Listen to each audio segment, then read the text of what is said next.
Hello students, आप सबका स्वागत है आपके अपने चैनल जिन फॉर यू में। Like share subscribe. चलिए लाइट में आगे बढ़ते हैं और अब पढ़ते हैं रिफ्रैक्शन। ठीक है, रिफ्रैक्शन होता क्या है?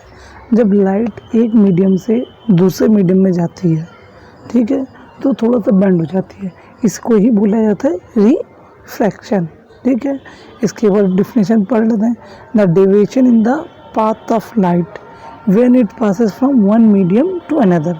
ठीक है, जब लाइट एक मीडियम से दूसरे मीडियम में जाती है, ठीक है, डेविएशन हमने बोला बेंड, उसने बोला डेविएशन, मतलब कुछ होता है। ठीक है, डिफरेंट डेंसिटी। ठीक है, पर जो दोनों मीडियम होने चाहिए वो डिफरेंट डिफरेंट डेंसिटी के होने चाहिए। ठीक है, तो उसमें बेंडिंग आती है, उसको ही बोलते हैं रिफ्रैक्शन। ठीक है, ये हो गया आपका। अच्छा देखिए, ये जो स्टार अपीरेंट स्टार दिखता है ना, जो रियल पोजीशन है वो स्टार से डिफरेंट होती है। अपीरेंट मतलब असली में जहाँ स्टार होता है वहाँ हमको नहीं दिखता, उसके थोड़ा दूर या मतलब गलत जगह दिखाई देता है। ठीक है, तो उसे अपीरेंट पोजीशन ये भी इसी कारण होती है। ठीक है, इसके बहुत से यूजर्स हैं, वो बाद में देखेंगे। ठीक है, अच्छा इसमें एक चीज़ आई है डेंसिटी। तो डेंसिटी ऐसे होती क्या है, मास पर वॉल्यूम होती है। ठीक है, पर इसमें ऑप्टिकल डेंसिटी की बात हो रही है। ऑप्टिकल डेंसिटी का मतलब क्या हुआ, मतलब ऑप्टिक्स के हिसाब से।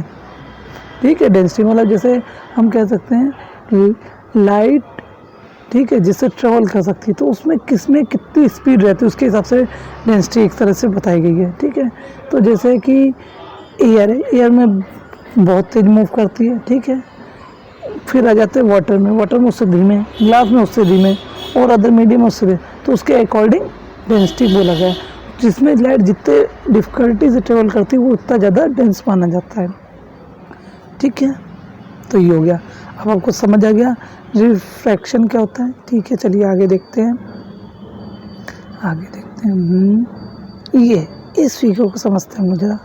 ये क्या है, ये इसमें एक ही डायग्राम में रिफ्रैक्शन भी दिखाया है, रिफ्लेक्शन भी दिखाया है। एक्चुअली नॉर्मल यही होता है। ठीक है, क्योंकि कोई भी मीडियम ना तो 100% क्या होता है, क्या बोलते हैं, 100% रिफ्लेक्ट कोई चीज़ कर सकता है, ना 100% कोई और ट्रांसमिट कर सकता है अपने आप से। मतलब जैसे कि लाइट इधर से आ रही है, ठीक है, तो ये यहाँ से टकरा के कुछ इधर चली जाती है, कुछ इधर चली जाती है। जो इधर जाती है वो रिफ्रैक्शन शो करती है, और जो इधर चली जाती है वो रिफ्लेक्शन शो करती है।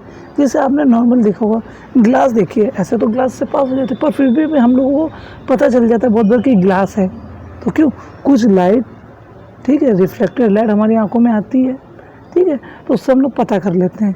तो इसीलिए मैंने कहा था कि कोई भी मीडियम, ये नहीं कि पूरी चली जाए, कुछ ना कुछ रिफ्लेक्ट भी हो जाती है। जैसे पानी में भी है, देखा होगा, कुछ तो चली जाती लाइट अंदर, और कुछ ऊपर ही से ट्रांसमिट, तो ही हम लोगों को अंदर पता चल जाता है कि पानी का सरफेस है या कुछ और। ठीक है, अच्छा इसका भी और देखें। हाँ, देखते हैं इंसिडेंट रे। तो इंसिडेंट रे क्या होती है भाई, जो लाइट आ रही होती है, ठीक है, उसे इंसिडेंट बोलते हैं। ठीक है, एक बार डिफिनेशन पढ़ लेते हैं। The ray of light striking the surface of separation of a medium through which it is travelling is known as incident ray. ठीक है, सिंपल सी बात है, वही हो गई कि इंसिडेंट रे जो ले रे आ रही है। ठीक है, पॉइंट्स ऑफ इंसिडेंस मतलब जहाँ पे ये मीट करती है सरफेस को, ये मीडियम 1 हो गया, ये M1 हो गया, ये M2 हो गया। ठीक है, ये हो गया। ठीक है, तो इसकी डेफिनेशन है the point at which incident ray strike the surface of separation of two medium is called point of incidence. ठीक है, नॉर्मल क्या है, the perpendicular drawn to the surface of separation.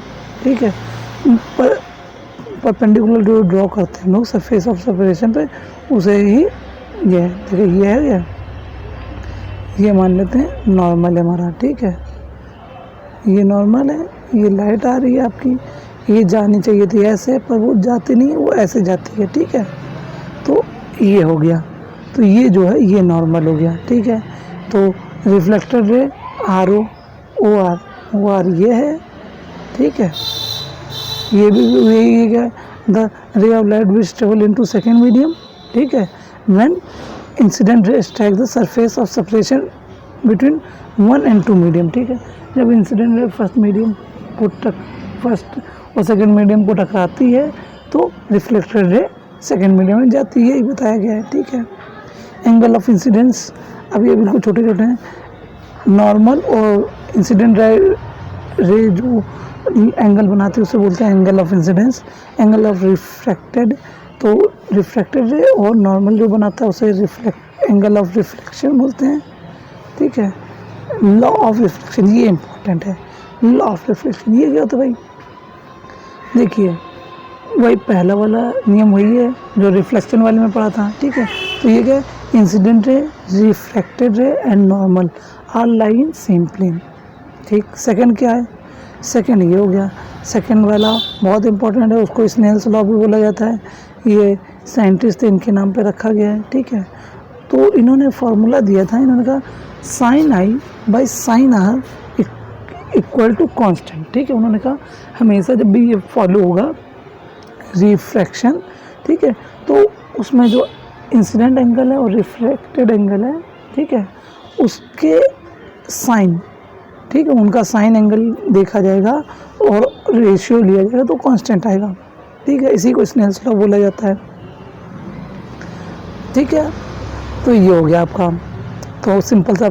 अब ये बहुत से लोगों को साइन आई और साइन आर अभी पता नहीं होगा, क्योंकि क्लास 10th में ये ट्रिग्नोमेट्री का पार्ट, ट्रिग्नोमेट्री जब आप पढ़ेंगे तो साइन है, साइन और कॉस टेन के बारे में पढ़ेंगे। तो उनके पहला होता है साइन। साइन क्या होता है, परपेंडिकुलर पर और हाइपोटेनस होता है। अब इसको जब आएगा तब पढ़ा जाएगा, अब इसको खाली इतना ही याद रखते हैं, ठीक है। अच्छा ये है, इसे बोलते हैं म्यू, ठीक है। म्यू, म्यू ऐसे करके बनाते हैं, ये यू नहीं होता है, थोड़ा सा अलग होता है, ठीक है। म्यू को वो रिफ्लेक्टिव इंडेक्स बोला जाता है, ठीक है। रिफ्लेक्टिव इंडेक्स मतलब ये इसको रिफ्लेक्टिव इंडेक्स बोलेंगे second medium with respect to first medium, जैसे ये निकाला जाए तो 2 1 लिखेंगे, second medium with respect to 1 medium. इसको अभी और अच्छे से समझेंगे, चलिए आप नीचे देखते हैं बस। ये देखिए, ये सिंगल अगर डायग्राम वाला कॉम्प्लिकेटेड लग रहा हो तो ये वाला डायग्राम बना लीजिएगा, ठीक है। अच्छा अब यही है रिफ्लेक्टिव इंडेक्स, समझते हैं।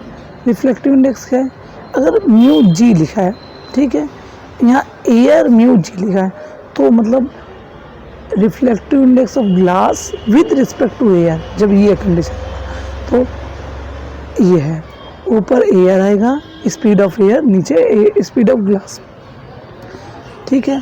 तो ये देखिएगा जिसके साथ म्यू जुड़ा है, ठीक है, जैसे म्यू जी लिखा है तो उसका मतलब ये रिफ्लेक्टिव ग्लास है, और आगे कुछ नहीं लिखा या इधर कुछ नहीं लिखा, ठीक है। बहुत से बुक में जैसे यहाँ लिख देते हैं, ए लिख देते हैं, ठीक है, तो reflective glass with respect to book, कुछ बुक में यहाँ लिख देते हैं, तभी भी इसको जो म्यू के पास है उसी का रिफ्लेक्टिव इंडेक्स माना जाता है, ठीक, पहली बात। और किसी में म्यू लिखते भी नहीं है, एनसीईआरटी में ऐसे करके बनाया है उन्होंने, इसे ईटा बोलते हैं, ठीक है। ये समझ, तो कुछ भी हो बात वही है, इसको रिफ्लेक्टिव इंडेक्स पढ़ा जाता है, ठीक है, हम लोगों में। अच्छा ऐसे ही अगर ये लिखा है 1 2 तो स्पीड मीडियम 1 के ऊपर आएगी, मीडियम 2 की ये नीचे आएगी, ठीक है। इसको ही बोला जाता है रिफ्लेक्टिव। तो रिफ्लेक्टिव इंडेक्स की डिफिनेशन क्या होगी, इफ़ द मीडियम 1, ठीक है, रिफ्लेक्टिव इंडेक्स की डिफिनेशन बता रहे थे ना, it is the ratio of speed between 2 medium, लिख सकते हैं आप, ठीक है। ये हो गया, चलिए और देखते हैं, ये है reflection of light through glass slab, ठीक है। अब कोई एक ग्लास स्लैब में रिफ्लेक्शन, मतलब एक ग्लास स्लैब है, इंसिडेंट लाइट यहाँ पे आई, टकराई, तो ये एंगल आई बना, ठीक है। ये नॉर्मल है आपका, ठीक। जब यहाँ पे आई तो ये जानी चाहिए थी ऐसे, पर ये क्या हो गई, क्योंकि रिफ्लेक्टेड है तो ये थोड़ा सा शिफ्ट हो गया इधर टूवर्ड नॉर्मल। अच्छा मैं आपको एक चीज़ बताना भूल गया कि जब भी लाइट रेयर मीडियम से डेंसर में जाती है, ठीक है, रेयर मीडियम से डेंसर में जाती है, वो तो टूवर्ड शिफ्ट होती है नॉर्मल, और जब डेंसर मीडियम से रेयर में जाती है तो अवे फ्रॉम नॉर्मल जाती है, ठीक है। ये तो इसीलिए ये टूवर्ड नॉर्मल शिफ्ट हो गई, ठीक है, और टूवर्ड नॉर्मल शिफ्ट हो गई, यहाँ पे आई, यहाँ पे स्ट्राइक करी। अब फिर यहाँ पे नॉर्मल बनाएं तो ये अवे फ्रॉम नॉर्मल गैप किया, ठीक है। तो ये हो गया ग्लास स्लैब में पूरा ये फेनोमेना होता है, ठीक है। बाद में इसे लेटरल शिफ्ट बोलते हैं, ठीक है। ये ज़्यादा वो नहीं है, बस पर ऐसे वो पढ़ लिया जाता है। Thanks for watching. Again like share subscribe.